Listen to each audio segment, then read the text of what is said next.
Des accords de paix qui doivent être signés par la RDC et le Rwanda provoquent des réactions.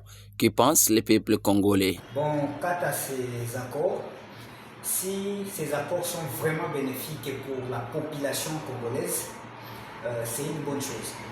Mais si ces accords ne favorisent pas le développement et le maintien d'une paix durable, parce que la question des accords en République démocratique du Congo a commencé depuis très longtemps, des accords en accords, mais on se retrouve toujours tourné en rond.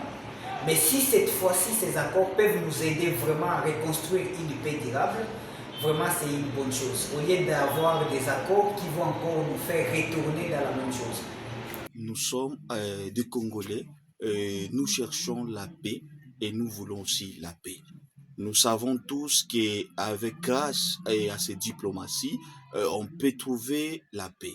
Mais de l'autre côté, nous sommes en train de se poser mille de questions. Est-ce que ça ne peut pas tomber d'une manière ironique pour nous laisser toujours là où nous sommes aujourd'hui? Ce n'est pas aujourd'hui que la RDC a signé des accords, ça fait longtemps. Et pensez-vous même l'accord de cette même groupe M23? Mais où sommes-nous? Nous sommes en train d'observer. On n'a pas confiance.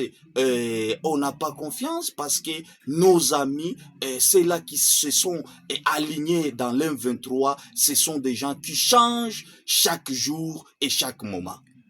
J'ai confiance au gouvernement de mon pays, le gouvernement du président Félix Antoine Tshisekedi Tshilombo, mais aussi, j'en doute fort, est-ce que nos amis, nos voisins vont respecter tous les principes qui sont détaillés dans la dite accord? C'est ça qui nous fait à ce que nous puissions toujours douter de la façon, comme j'ai dit auparavant, ce n'est pas aujourd'hui que la RDC vient de signer des accords de paix. Ce n'est pas aujourd'hui. Ça fait chaque fois, on nous agresse, chaque fois, nous sommes menacés, mais la réalité tombe toujours cadique.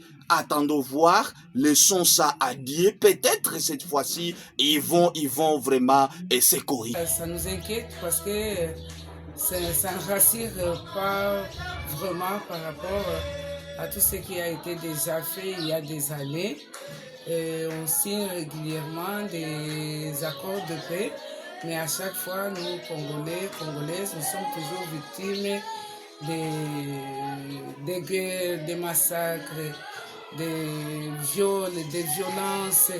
Et puis, on ne sait pas toujours comprendre à quoi servent toujours les accords qui sont toujours signés, parce que ça reste toujours des lettres mortes, peut-être enterrées, qui ne produisent absolument rien par rapport à la sécurité et à la paix dans la région.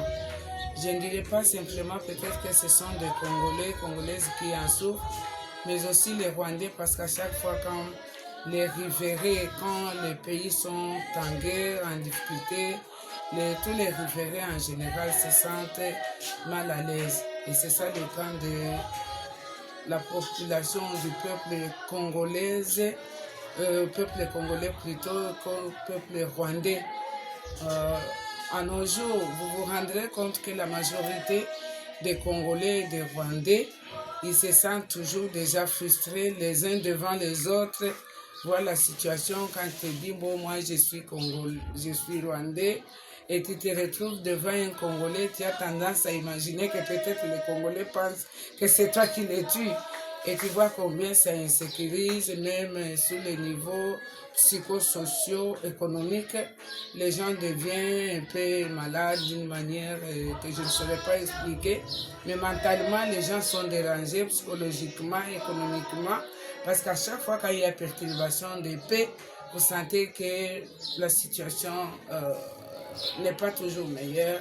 Dans tous les cas. Je pense que vraiment cet accord doit être signé avec beaucoup de modifications par rapport aux points qui sont énumérés et qui feront l'objet de discussions entre les premiers ministres des pays, la République démocratique du Congo et le Rwanda, et puis être soumis à la signature des deux présidents des deux républiques. Nous avions analysé les points saillants de cet accord nous sommes retrouvés que la République démocratique du Congo est perdant parce que au moins les points qui sont énumérés, notamment la protection de l'intégrité territoriale de la République démocratique du Congo, il y a cette question des retours des réfugiés, il y a cette question de l'intégration économique régionale. Nous pensons que la République démocratique du Congo devrait encore analyser ça plus profondément. Mais aussi ajouter un autre aspect plutôt, c'est celui de la justice transactionnelle et la justice pénale.